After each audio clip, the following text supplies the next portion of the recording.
Today's interview is with Kyle Curtin. Kyle's a young guy, he's 20 years of age, and he's yet to do his first deal, but he's out there hunting.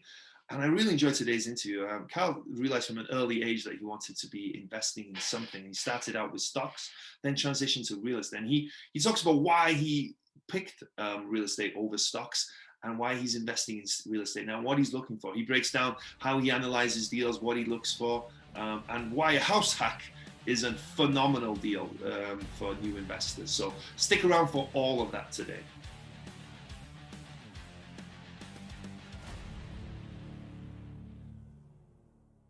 Let's do it.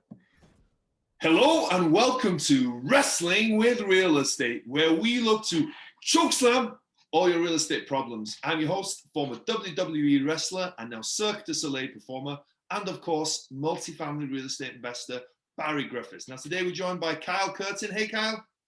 Hey, Barry. What's going on? How you doing? I'm doing fantastic, man. I'm doing fantastic. I'm excited to get to talk to you, get to hear more about what you've got going on. So it's going to be fun, man. And let us know first of all, where are you? I am over in Tewksbury, Massachusetts. I don't think I've heard of Tewksbury. Small town? Oh, yeah, pretty much. Okay. You guys got snow there? How cold is it there now? It's actually really cold right now. I'm in my mom's basement, so it's a little, chilly. But outside, it's probably like 30s, 40s, something like that. Okay. It's I think it's mid 60s here in Vegas, so not quite the same. I wish. Well, cool, man. Hey, well, before we dive into the conversation and have a really fun chat about everything you've got going on about real estate and everything like that, do you want to give us an idea about your background, what you've been up to, and what you're up to these days? I would love to, Barry. So yeah, my name's Kyle Curtin. I'm a 20-year-old HVAC tech and realtor, and I'm on the way to becoming a real estate investor. I'm actually looking for my first property right now. I'm looking over in Lowell and Haverhill in Massachusetts for a multifamily, and I can't wait to kind of house hack my way to financial freedom and have some fun doing it.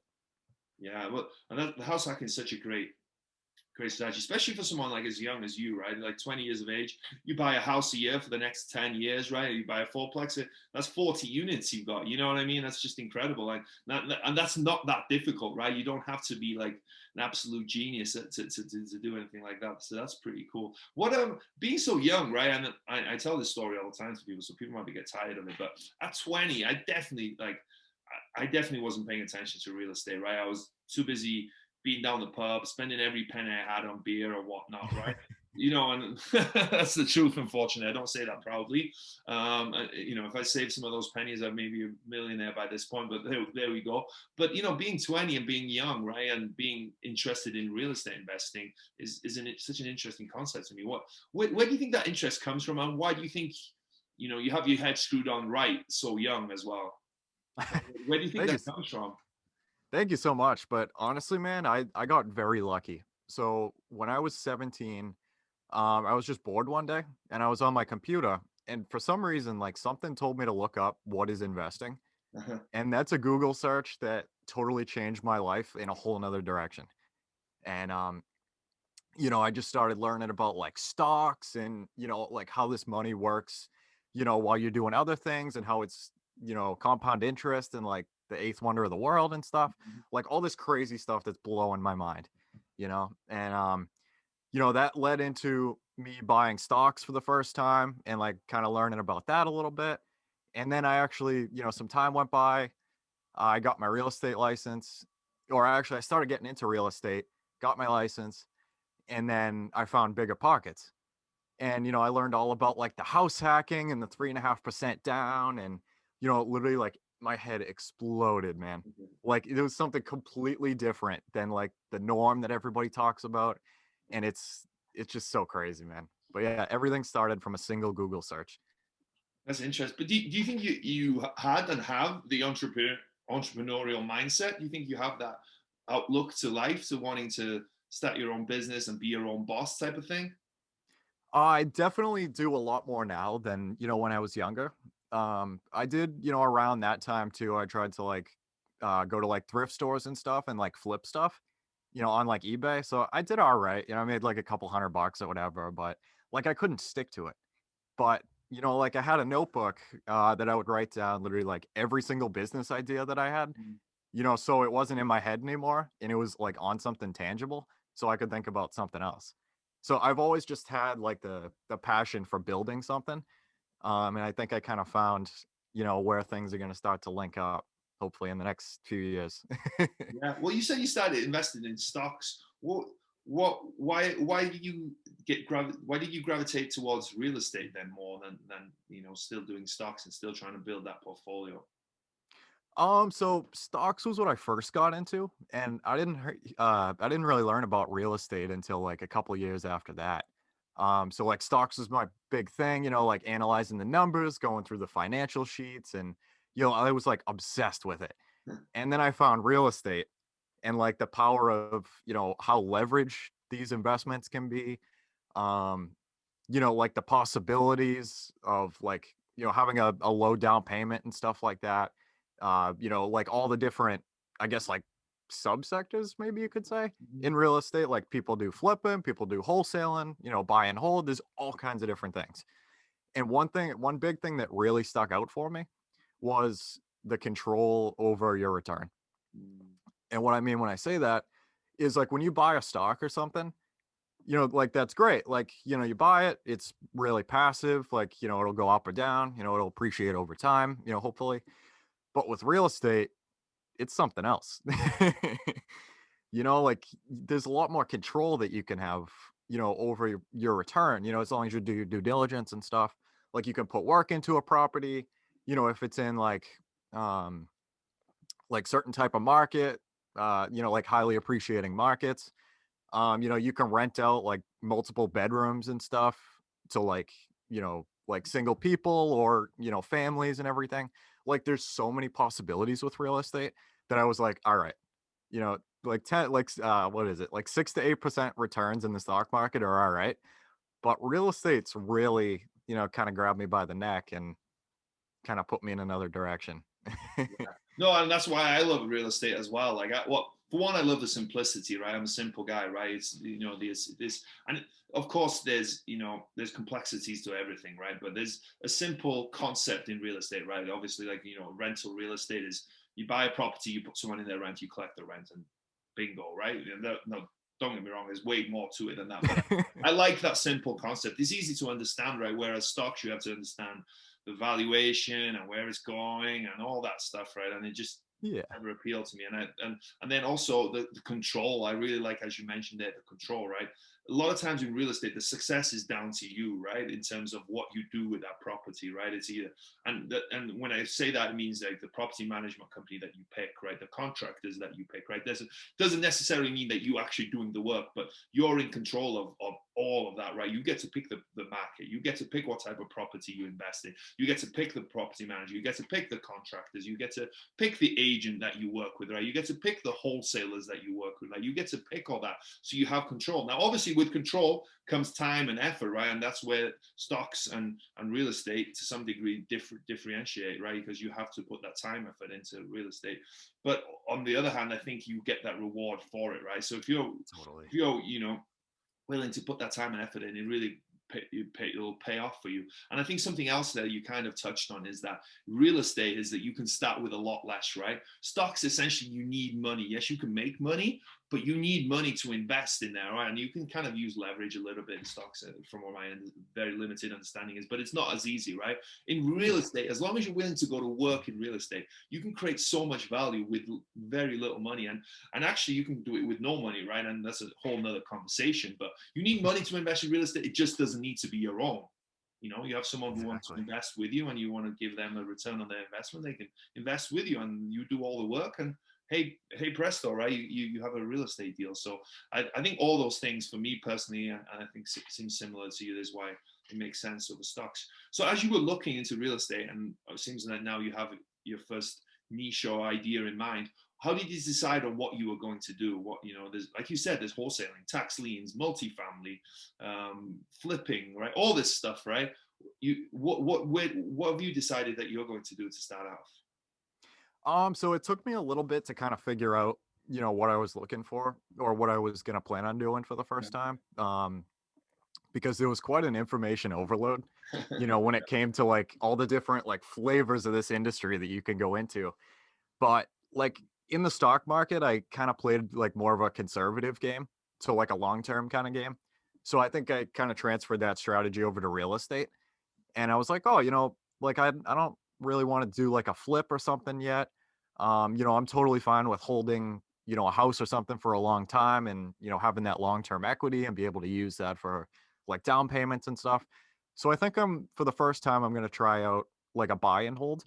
Um, and just like have the tenants pay off the property and, get lots of equity. And like, like I said, just to be able to keep using that equity and just keep building up, and get lots of equity and lots of properties. And then, the sky's the limit. So I kind of favored like a buy and hold, at least for now, like a long-term buy and hold. And you said that you're doing a house hack, right? For people who don't understand that concept, maybe explain what a house hack is to them. I would love to. So if you don't, you probably know what it is, but I forget who coined the term. I don't know if it was Brandon Turner on the Bigger Pockets podcast who actually coined it, but I hear it from. I think I kind of heard the term from him. So essentially, what a house hack is if you bought like a multifamily. Now I'll get into like a single family house hack in a minute, but if you bought like a multifamily, I don't know, like a 3 family. So essentially what a house hack is you would live in one unit and then you would rent out the other 2 units. And now your mortgage, if you play your cards the right way, could get entirely paid off from those 2 units. So then you end up living for free, which is absolutely insane. But then there's more.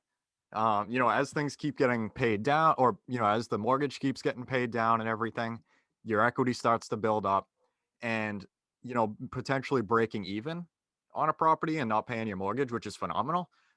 But now you're into a whole nother game of actually cash flowing, or like these people are making you money for living in your house, and that's basically profit that's over all your expenses that goes in your pocket or into another property.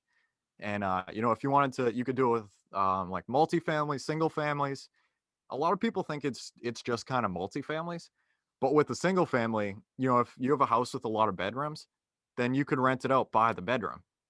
And which, I mean, depending on the deal and how you play your cards, you could actually like make more from that than a multifamily. And like that's what I love about this game is like it's all about creativity. And like if you rented out all the bedrooms and like I don't know, slept on the couch in the living room or something to get that extra money, or slept in an RV in the backyard or something, you know, like they'll be doing the same thing. The rent from all those people, they'll be paying down your mortgage, paying down your bills and everything. And then that's more money in your pocket. It's insane. No, it is. I actually have a friend here in Las Vegas who I think it was a 5 bedroom, but he turned it into a 7 because he converted the garage, and I think there was a den as well that he turned. So now he has a 7 bedroom house. He lives in the smallest bedroom himself, but he rents out the other 6. And I think he was cash flowing. So after debt, after expenses, he was cash flowing like 2 grand a month. And he's a young guy, right?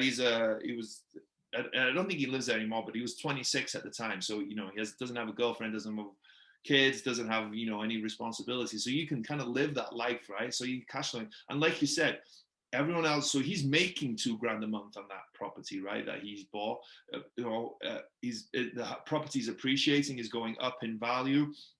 He's paying that debt down, right? He's making that the mortgage payment every month, that's paying the debt down, that's increasing the value of his equity as well, and he's making cash flow. And then you add in some tax benefits on top of that real estate has that people don't always talk about that much. He's really creating wealth, and it's a very simple strategy, right? He's not doing anything mind-blowing.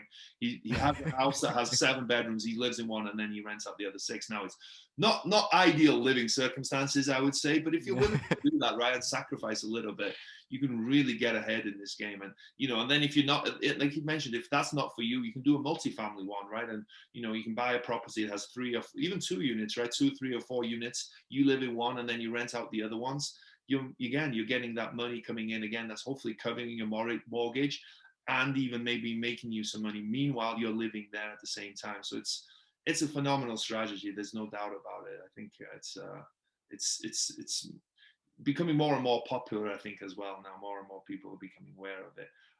With It now, now really with is. yeah, and with that as well, right? You can get different kinds of financing, right? That if you were buying a regular investment property, right? Of course. Yeah, Yeah, well, I mean, like reaching out to banks and stuff like that, like there are a lot of loan programs that aren't really advertised. mm, And my eyes kind of got open to that like relatively recently. But for those out there who think you need to put 20% down on a house because that's all you can do, that's all, that's the rule. That's not it. I mean, you can, but there's FHA, there's in Massachusetts, there's mass housing. Um, what else is there? This, like a 5% down conventional. Um, and then like a couple smaller ones as well. There's lots of options. You just kind of have to go out and find them. mm. But like putting 20% down on a property, you don't necessarily have to, you know. There are a lot of options out there. Yeah, and that's the cool thing about when you're owner occupied, when you live in the property, you have that, right? Because the way it works is that banks calculate stuff by risk, right? So if you're going to live there, their theory is that the chances of you defaulting and not making your payment is much lower because you're living there. That's where you have, that's where your residence is, right? Everyone needs a place to live, so they assume that you're going to take care of it much better. Now, if you're buying a rental property that you don't live in, they need 20% down because they think the risk is increased because if you fall on financial hard times, what's probably going to be one of the first things you do? You let your rental property go before you let your primary residence go. So that's for people trying to understand why that is. That's one of the reasons because of that. But like you said, there are these great loan programs, right? And then you don't have to put 20% down because what I hear people say all the time is like, oh, I'd like to invest in real estate, but I don't have the money. Well, if you're doing an FHA 3.5% down, do the math, right? You can buy a $300,000 property with little over 10 grand, right? You can buy, and then if you're doing the multifamily house hack option, even if you're putting a low down payment, you have all those other rents coming in and you can still usually break even, right? If you buy it right. If you pay a ridiculous price for it and you don't do your calculations, okay, you might be in trouble. But, it's such an amazing hack, I guess. It's a house. So it is a hack. What type of properties are you looking at to house hack? Are you looking at a little um bit of everything, or are you looking at just single family, just multifamily? so I went back and forth a couple times, Mm, especially in like the market over in this neck of the woods right now. It's an extreme seller's market. mm-hmm, So like there's not a lot of listings at all coming on the market. And if they do, then they get snatched up quick. So I considered like single family, multifamily, but I decided a while ago to stick with like the residential multifamily. So mm-hmm, that's like 2 to 4 units. mm-hmm. And then and then house hack, one of those. I would love a 3 family or a 4 family, but take what I can get at this point. It's only Yeah, the first one. yeah, exactly. Well, you're also an agent, right, in the market, right? You have your license, so you have access to the MLS. Yep. So you're able to. Are you making a lot of offers right now? How are you handling that? I've made one so far. I just kind of got into this, Okay. like making offers and stuff. Yeah. And with like the really low volume out there, like there isn't kind of a whole lot to go around right now. But yeah, definitely keeping my eyes open and trying to get some off market stuff too. Yeah, yeah, yeah. Off markets, if you can get it right, it's a little bit harder to get. I'd be Yep. interested though and I'm sure people would be interested too.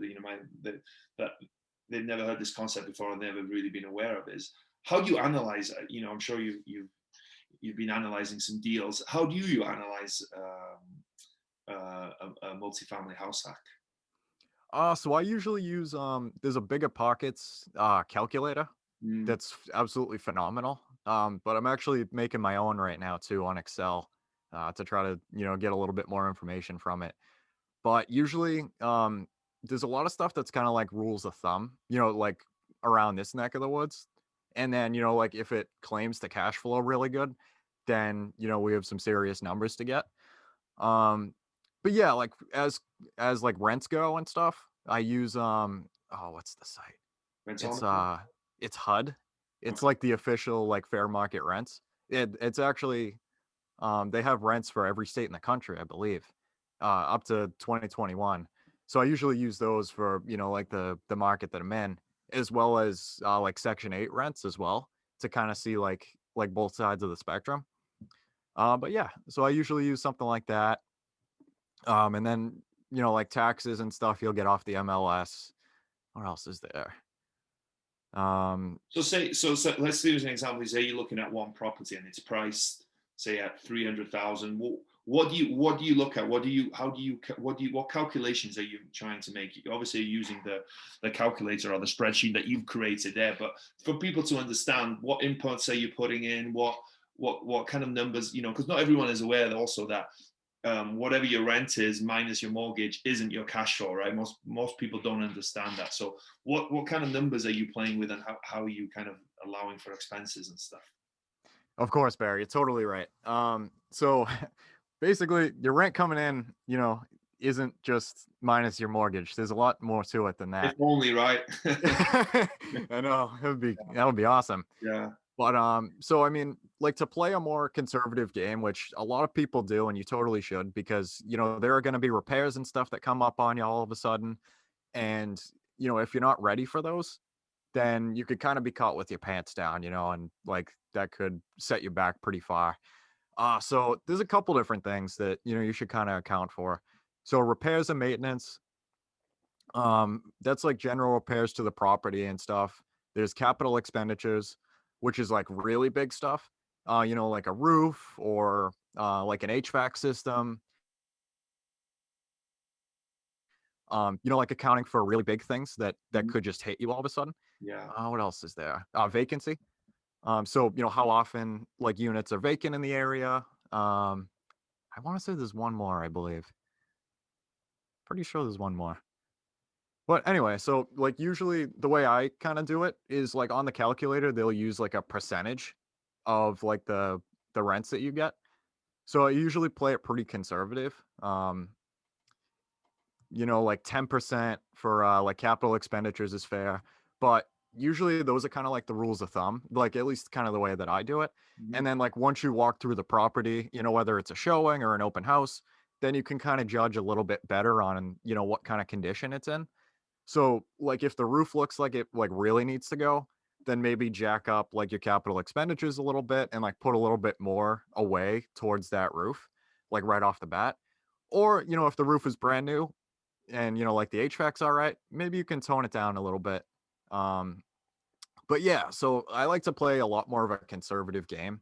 And also actually, um, I like to play like best case scenario, like with all units getting fair market rent, and see like what the best case scenario is for cash flow. Mm. Because I mean, like if you run a property like conservatively and in best case scenario, and it's not cash flowing that well at all, or it's negative, it might not necessarily be worth looking into unless, you can somehow get it for like way under what is asking, or, pull some other strings to kind of like make the numbers work. But yeah, I usually play a little bit more of a conservative game and play the best case scenario and see if it's worth looking into further. Yeah, well, I think it's always smart to be conservative, right? It's better to be surprised on the good side, right? Not think, hey, this is going to be a good deal like this, and then you find out the hard way that your expectations weren't unrealistic. So I like that Of you do course. that, and I think essentially what you do is, right. So you get the monthly the purchase price, and then you'll have your expense, and then you input all the rents. So you'll have a gross total amount of rents, and then you'll take away certain expenses. So you take away what do you allow for vacancy, 5%, 10%. Oh yeah, I usually play with like 5. Okay, yeah, and then you'll put what, 10% for capex, Yep, 5%, that's usually where I start off. Yep. 5% for repairs and maintenance. And I think there was one more. It's killing me. I'm pretty sure there's one more. Yeah, me too. I thought there was four too, and I can't think of it either. I'm gonna remember it once we get Yeah, off the once call. I'm yeah. like, that's what it was. I'll remember by the end of this. There's people literally screaming at the computer now. Like, you idiots, you can't remember that. But then yeah, so then you get a high level picture, right? So because you Yeah. obviously, the more deals you're looking at, you don't want to be spending every last second you have really diving into deals, really going and doing a due diligence on the property, right? Unless it's worth it. So you get that high level, okay, and this is and then you're able to calculate roughly what your taxes are, your insurance is, what the mortgage would be. And then that'll tell you at the end, hey, am I cash flowing? Am I making anything? Am I negative? And maybe if you're living there, you might be like, okay, I'd still pay $100 out of my own pocket, but I live in property. Okay, it's worth it, right? That's, it's better than paying $1,000 a month in mortgage just for yourself, right? So you've got to do those calculations. But I think then what you're saying is as well, you do those high level, and if it still pans out and it makes relative sense, you'll go view the property and kind of see what the property looks like. And like you said, if the property's in great shape, might reduce those capex, you might even reduce the repairs and maintenance a little bit. And then, gives you a better idea of what the property is, or if it's the other way around, like you said, if the property is much worse, you want more in repairs and maintenance, you want more in capex, you might have allow for a higher vacancy, right? And does it cash flow? Then how does it look financially? So, and the great thing with the bigger pockets calculator, it makes it relatively easy, right? You know what I mean? You just got to put in the work a little bit, like you said, find out what the rents are, and then just input those numbers, and it gives you a nice little breakdown at the end of how things look. So that's pretty cool. I like that. Of course. Yeah. So so what challenges are you finding right now? Is it just finding deals? Is that the hardest part? Yeah, pretty much. It's everything else, relatively speaking, is going pretty all right. But finding deals is really tough right now. So there was a 3-family in like this certain neighborhood that I really liked, and I literally like pulled the trigger on it, and like, I saw it one night. I booked the showing for the very next day. I walked through it in the morning. There was a couple other investors and stuff there, and I asked the listing agent, I'm like, oh, have people put in offers? Like, are they above asking, whatever? She's like, oh yeah. Oh. So I'm like, oh, whoops. Yeah. So, it was like a full rehab. And like I said, there were a couple other investors walking through there. And that's what she told me, is there was already like a couple cash offers way above asking. So, I'm trying to come in with my dinky little 3.5% or 5% down, and it didn't happen, but it was kind of crazy actually. So I'm pretty sure that one went on market December 22nd. Oh no, it was, yeah, that's what it was. So it went on market like the night of December 22nd. And in the description, it said that highest and best offers needed to be in by 5:00 p.m. the very next day. I'm like, oh my God, like that's fast. Like, wow. So, yeah, that was a pretty crazy experience. And I put an offer in on it anyways, like just to go through the motions and stuff and like see what that entails. And, I had somebody help me out, but man, like they acted really fast, and that's kind of like how it is for the most part over here, like right now in this market. So I'm kind of hoping, things start to, once everything starts to open up, whenever that is, or as it gets warmer out, that more people start to list their houses and they get a little bit more opportunity. Yeah. You are you looking for something with a lot of that needs a lot of work, a renovation project? Yeah, definitely. So to be able to use the equity is like really like a centralized thought in my head. Like, how do I get that equity as fast as possible to then be able to like refinance or, what have you, and be able to use that for the next one and like just keep moving. But yeah, I definitely want something for my first property that's, like I can put a good amount of work in myself to kind of like learn how to do a lot of stuff that I didn't know how to do, and, paint it and like be proud of it. You know what I mean? And see like what I can handle versus like what I should contract out, and like how to pick a contractor. And like, it's a really, what's it called? Like standard operating procedures kind of mindset that I have. Like, how do I do all these things? And like, I'm writing everything down. And then how do I take all those lessons and push them to the next property and just keep it rolling? I love that. No, I like that a lot though, that you wanted to build standing operating procedures, right? Because that's huge, right? Like what works, what doesn't work, why does it work, why didn't it work, what did I do to make it work? So then you use that to do it to the next property. But also, if you want to train someone to do a job that, one of these jobs, you have it written down, right? I always heard that, have everything written down, have it easily explained. So if you ever want to outsource that, all you have to do is essentially pass that notebook or pass that, bit of information onto the next person, so they can be like, okay, step A is this, B, C, and then you follow this, and then I do that, right? And then obviously you have to keep your eye on them, but it makes it look, so I love that you're doing that. It definitely does. It's I mean, like coming to kind of like reality. I mean, once you get a couple properties, it's probably going to be pretty hard to manage like yourself. And Yeah. I have a full-time job too, you know what I mean? Like there's only kind of I'm already booked like 40 hours a week. So I mean, like, I mean, I feel like once you kind of like start to scale or like you're looking further into the future, then I feel like you kind of need to delegate some of those things. And like there might be people that you meet too that might do like much better at those tasks. Mhm. And in exchange for money or doing like services for them or whatever, like you can get your time back to do things that are like use your time in a much better way, and then they also get enjoyment and money out of doing that task for you, and like everybody wins.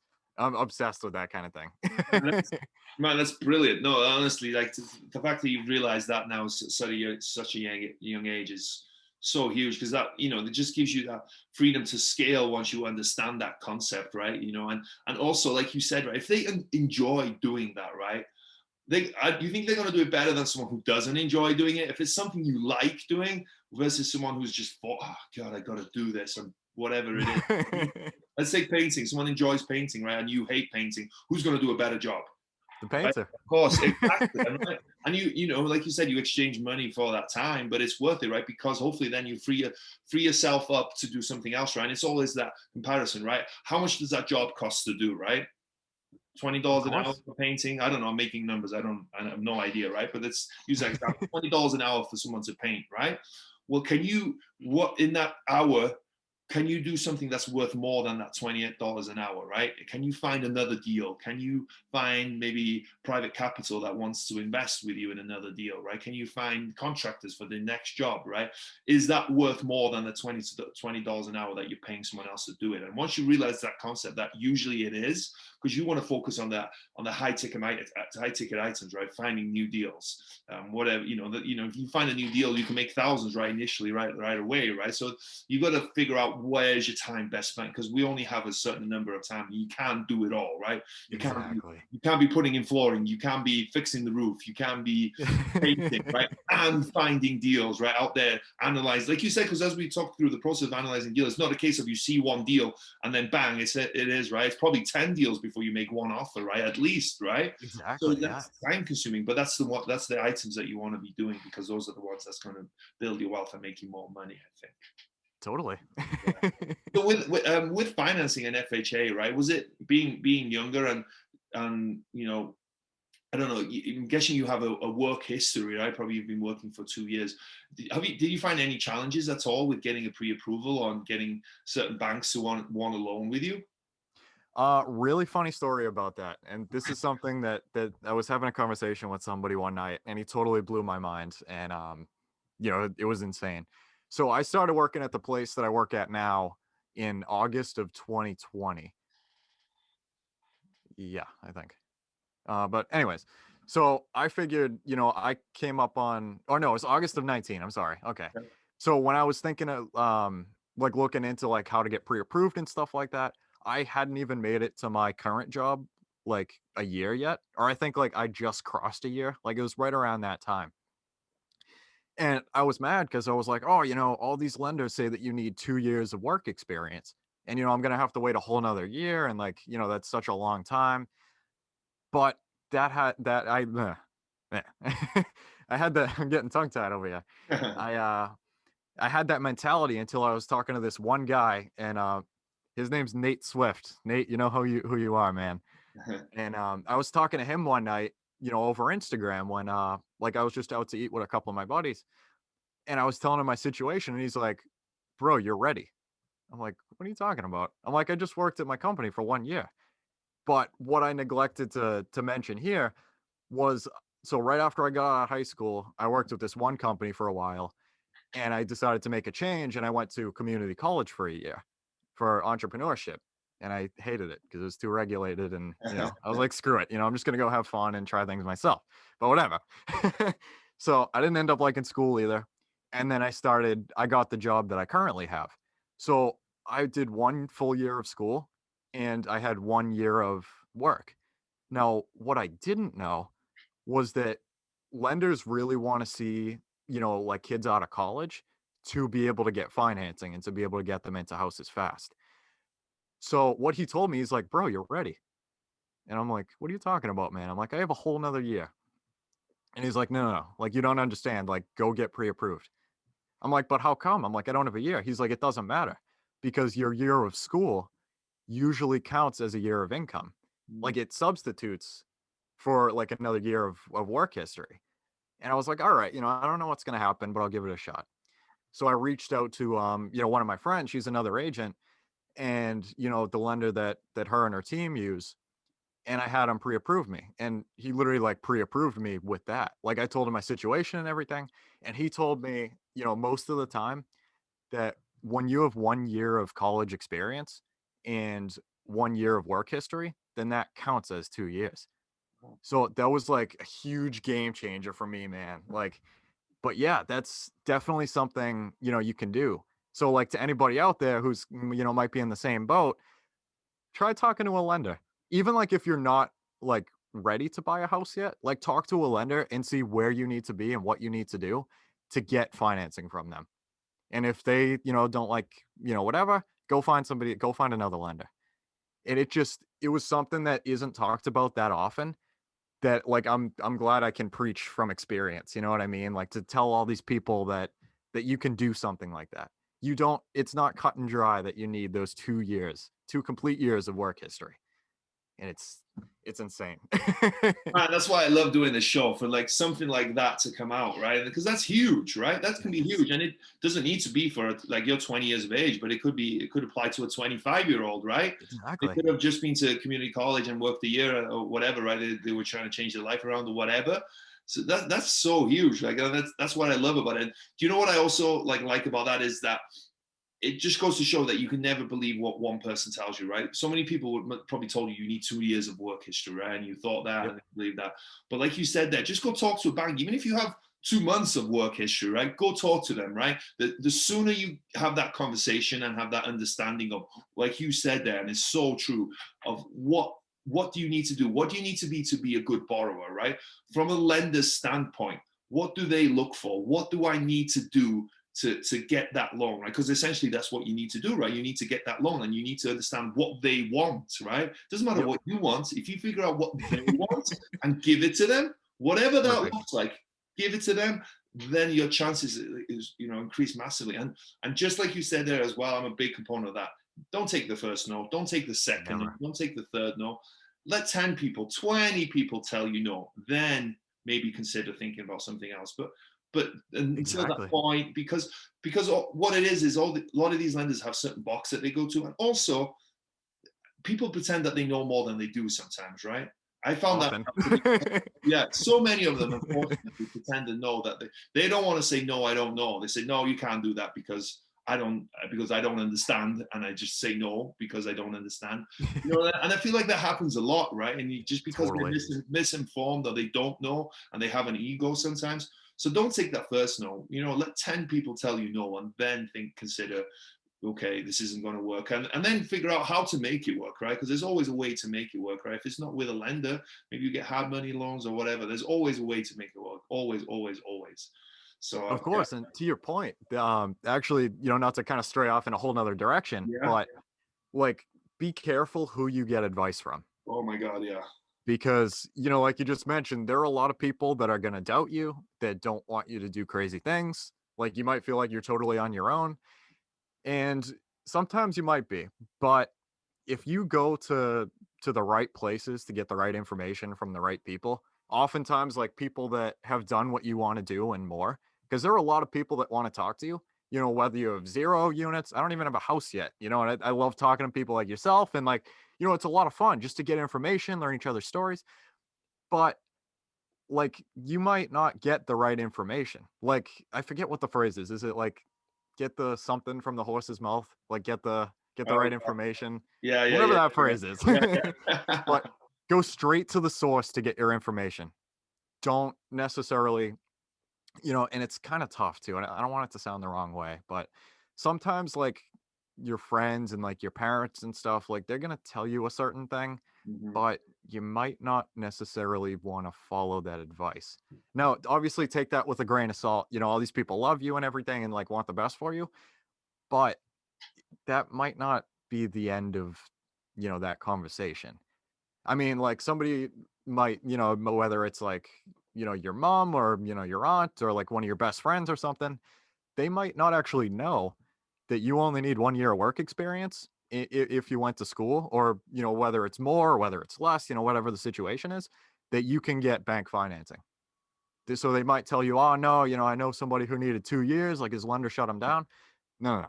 Don't, don't take that. No, go to the lender, go talk to investors, hop on Bigger Pockets, like meet people from your area, ask the questions from people who have actually done what you want to do. And that goes for not even just real estate investing, but everything.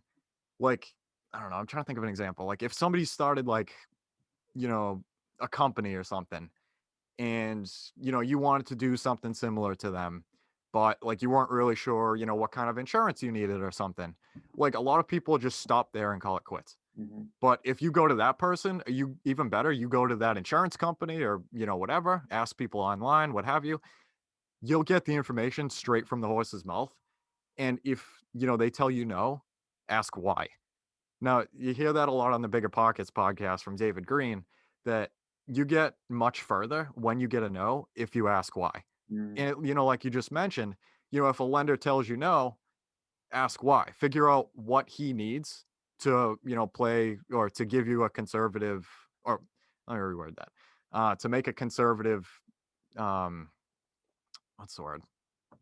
To make a conservative return off of like lending you money and, have everything be like nice and safe for everybody. Find out what he's looking for. Whether it's reserves, whether it's work history, whether to bring your credit up, your debt to income, like, whatever it is, like have them tell you what you need to do. And even talking to like a couple different lenders and like get lots of information and then be able to pick, you know, if something's like a common variable, like your debt to income's too high. Oh, well, maybe you're spending a little too much on, whatever, maybe you need to cut down a little bit. Or, like your credit might be a little low for most banks. All right, whatever, just try and, be a little more I guess like safe, I guess you could say, or conservative, when you're using your card. Make sure it's paid off on time and everything. Like just find like the common variable from the right source, and get that answer straight from the horse's mouth and don't take no as an answer. Yeah, no, it's and man, it's so true. It's so true. And like you said, you've got to be careful who you let in, right? What's the say? There's a saying: stand guard at the door to your mind, right? Because who you let in with whatever they're saying can really affect you, right? And you're going to have people that say, no, you can't do that. You can't invest in real estate investing. It's risky. Oh, I had a friend who invested in real estate and they lost everything. Okay, well, I always like to ask at that point, okay, what were they investing in? Did they, or what, how did they lose their money? Oh, they had a bad tenant who trashed the place. Okay, well, who was the tenant? Oh, it was their cousin that they just let stay there. I'm like, okay, there's usually a reason why it happened. You know what I mean? Yeah, Stuff can go wrong in real estate. I'm not saying that. And there's risk, of course. But usually that story that people tell you about someone that they know that lost money, there's a reason that it happened. Those people weren't really real estate investors. They bought a house, put whoever they could into that property, and then didn't manage it, let it be. And then, of course, it was a disaster. Of course, it was a mess. But then they let that story like hinder people and stop people from investing because they tell it to everyone. So, you got to be of careful what course. you listen to, etc. And like you said, like the 1 year of work history and 1 year of college, right? People will tell you, no, that's impossible. You can't do that. No, I know for sure you need 2 years. Well, do you really? And like you said, you've got to find out for yourself, right? I guess is the main thing, right? Find out for yourself and figure it out from there. So that, yeah, I like that a lot, man. I like that you brought that up. Well, man, I like it. I like where you're headed, man. You obviously got a wise head on young shoulders. There's no doubt about it. And you know what you want, right? It's clear and obvious that you see your future and what your plan is, and you have a vision. And I love that, and I really appreciate that. So you'll Thank be you a so much, you'll Barry. be you'll be a millionaire well before you're 30. You might be a millionaire before you turn 25. I got a lot of faith for sure, really, really. So it's cool. But as this show is called Wrestling with Real Estate, I like to ask some wrestling related. real estate questions. And the first one is, what would your wrestling name be if you had one? Ooh, okay. All right. You mentioned this one to me a little, before we started, and I said I was going to come up with one on the spot. So let's see here. All right. Not to copyright anybody, but like I didn't really grow up with wrestling. So, instead of a certain person, I'm going to go triple dollar sign. Okay. Okay. Instead of Triple H, triple dollars. I like that. I like that. I like that. I like that. So every wrestler has a special move. What is your special move in real estate, you think? I love that question, man. I love the way you phrased it too. I love the tie back into wrestling. I think that's super clever. Thank you, man. But honestly, I think something that I've kind of figured out relatively recently that I've excelled at is reaching out to people and networking. Mm. It's really insane the amount of doors that are going to open up, once you put yourself out there and network. Even like posting stuff on Instagram, like showing people what you're doing. There could be like, one of your neighbors from down the street, that you went to high school with that didn't know you were into that kind of thing. And he is too.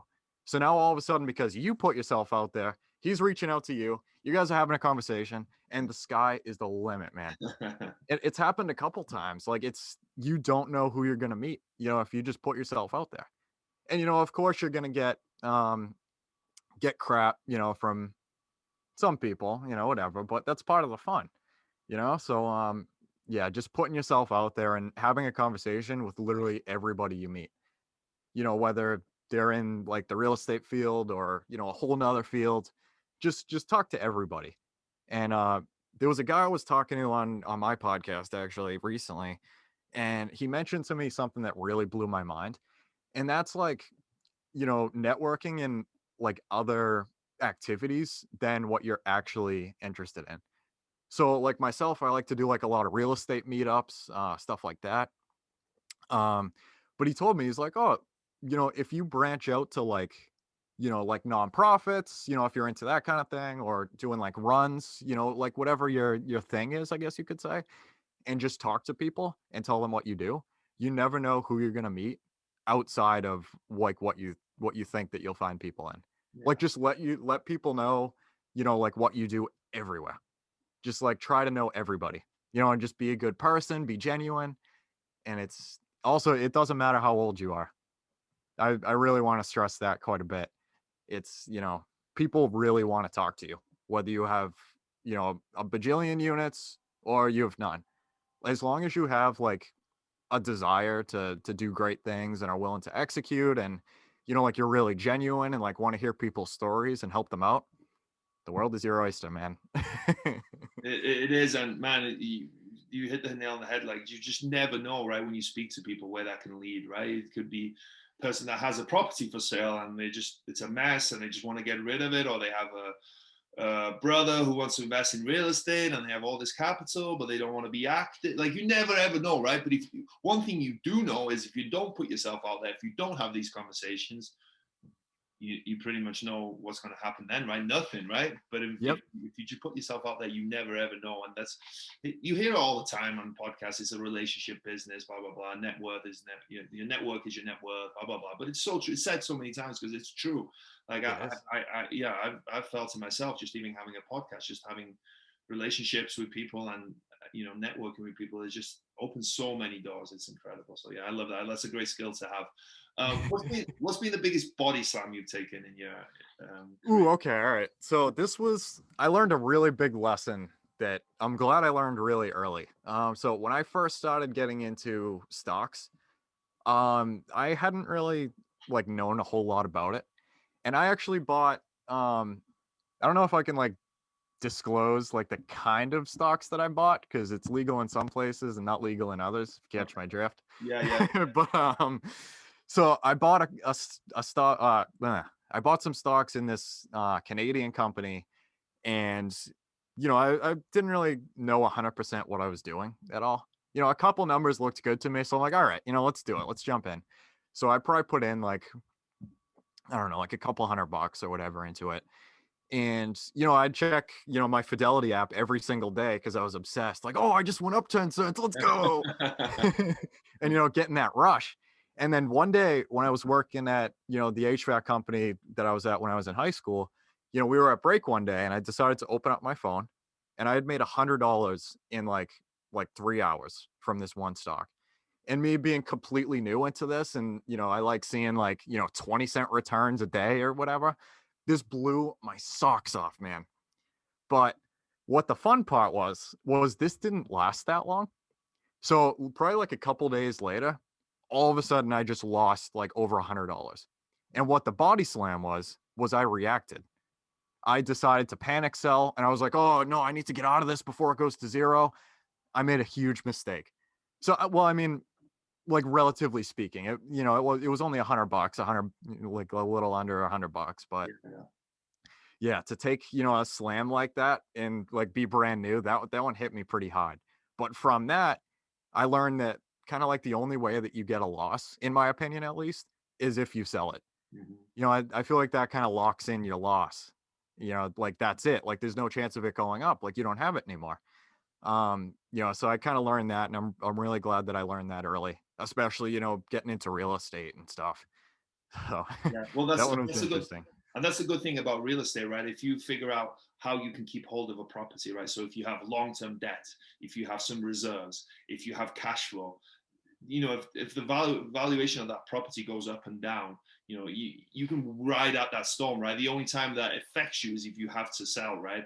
If your property drops 100,000 or 50% of its value, if you don't have to sell, it doesn't matter, right? Keep hold of that property, and you have to think over time, the next 10, 20 years, even if it takes that long, that value will come back. But if you have that cash flow, if you have that long-term debt, if you have those reserves, it can really ride out those things. So I think that's a great lesson to have. It was in the stocks that you learned it, but if you apply that to real estate, it's definitely a great lesson.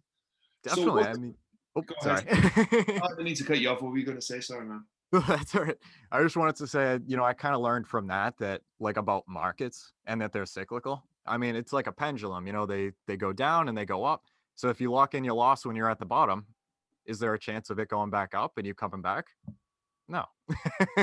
So I kind of learned, a thing or two from that. And I'm very glad that I learned it early, Yeah. with a very low dollar amount. Yeah, yeah. Thankfully, it wasn't hundreds of thousands of dollars. Yeah, absolutely. So, was there a moment that you were standing on the top rope, getting ready to jump, but you were too scared? What was it, and how did you overcome it? All right. So this one is actually going to my first meetup, like ever. My first networking meetup. It was probably like 2 years ago. And I wanted to start to like network in like the industry and stuff, and start to kind of get out there. But I was like, oh, I don't have anything at all. Like I'm not even close to buying a house or anything yet. Like I literally have nothing. Like there's no value at all that I can give to people. So I was like, all right. Now I looked on there's this app called Meetup, and it's an app that's probably across the US. There's like events and stuff for like all kinds of stuff that you're into. It's a free app. It's great. And I decided to download that, and I typed in real estate investing. So there was this one meetup that came up that was in Boston actually, which is like 20-ish minutes from me. It was on maybe like a Wednesday night or something, and it was in this small little like coffee shop in Charlestown, or yeah, that's Charlestown, Massachusetts, which is like 20 minutes away from me. And I debated on going or not because I'd never done this before, and I did not know what I was going to walk into. Now, like I really had to push myself to go in there, and boy am I glad that I did. Because once I got in there, there was literally a meetup with like 5 or 6 people, and I met this lady Lisa, who was the very first person to open up my eyes to like financial freedom and like owning businesses and real estate. And like she literally like changed my life, man. And it was crazy. Like she was a younger lady, and she owned a ton of real estate like across the US, and like she was starting businesses just because she wanted to. She was financially free, so that's like what she did. She literally just started businesses. And I'm like, hold up, hold up, hold up. Like, how are you doing that? And man, like I had a relationship with her, and she literally like on Saturday mornings, like me, her, and another person from the meetup would meet in that same coffee shop, and she would have a whiteboard, and she would be telling me about like explaining like the fractional reserve and like how banks literally just create money from the money that like you put in, in your balance and stuff, completely blowing my mind. like super high level stuff that, like I was an 18-year-old kid. Like there's no other way I was getting that information, And yeah, like ever since then, man, like she showed me, like she was the spark that really like set me on the path. And the thing is if I didn't push myself that day, I would have never met her, and I most likely would not be where I am, and like just have this hunger and starting to execute and everything. And I tell her, I actually told her like last week or something. I'm like, I owe everything to you, Lisa. You have no idea. What? It's all it takes is one person to completely change your life, Yeah. and it's nuts. No, it really is, right? I heard that a while back, and I was like, wow, that's so true. All it takes is one person, and Yep. that person can do so many different things. Like she mentored you and taught you all this stuff, but it could be one person that brings you a deal. It could be one person that has all this capital that they want to invest. Right? There's so many different things. So that's why networking and meeting people is so important, because you never ever know who you're going to meet. So. Yeah, cool Exactly. story, man. I appreciate you sharing that. Shout out to Lisa, right? Lisa, thank you for doing it. Shout out to Yeah, Lisa. I'll definitely let her know that I shouted her out Well, cool. Yeah. Hey, Cal, I appreciate you sharing the story. I appreciate you sharing everything that you're going through, that you're doing, that you've learned, that you aim to aspire to be from here. So I'm excited for what's coming next for you. So we'll hopefully get another episode in maybe a year's time, when you have all these units, and you've sacked, and you've done all this stuff. So it'll be an exciting follow-up, I'm sure. But before we go, where can people reach out and get in touch with you? And how can people find out more about what you're going on? Tell us about your podcast, your Instagram, all that stuff. Plug everything that you have, please, man. Sure, I'd love to. And first off, thank you so much, Barry. The pleasure is all mine, man. I was like ecstatic, like once you asked me. I was telling one of my buddies, who grew up with wrestling. He's like, dude, like there's no way that's the same guy. I'm like, dude, I think so. I was freaking out. And yeah, it's a huge pleasure, and I'm extremely grateful that you asked me and we were able to have this conversation. Thank you so much, man. It means a lot. But yeah, so I'm on Instagram, Facebook, Bigger Pockets, YouTube, and I also have a Anchor, not Anchor. I have a real estate podcast. So on the real estate podcast, I like to it's called the Creating Wealth Podcast with KCRE, because Kyle Curtin Real Estate, which is actually my Instagram handle. But anyway, so it's called Creating Wealth. The meh. It's called the Creating Wealth Podcast, and essentially it's a podcast where I interview usually like local real estate investors, lenders, agents. I've branched out to like entrepreneurs, like insurance people, anybody in the business industry, just to hear their story. Hopefully give them a little bit of exposure, give them some business as well, and just kind of get to know as many people as possible and have some fun. Yeah, man, that's smart. So smart of you. I'm so happy that you did that, because I'm so happy that I started my podcast. It's just huge to have a podcast and to meet people and to talk to people. So it's cool that you did that. So make sure what is the podcast called one more time, and where is it available? Yep, it's called the Creating Wealth Podcast. It's KCRE ATING Wealth Podcast. Cool. And you can find it on pretty much all the major podcast sites like YouTube, Apple Podcasts, Spotify, I think Google Podcasts, and another one, I think. But yeah. Everyone go check that out. Please go check it out. I know I'm going to subscribe for sure. Well, Kyle, hey, man, thank you so much, man. And the pleasure was definitely mine. And that was a really fun conversation. I really, really, really enjoyed that. So I appreciate you taking the time, man. And have an awesome rest of your day, man. Stay warm. Thank you so much, Barry. It means a lot, man. You as well, even though it's like 60 to 70 over there. We'll Yeah. get there someday. Yeah.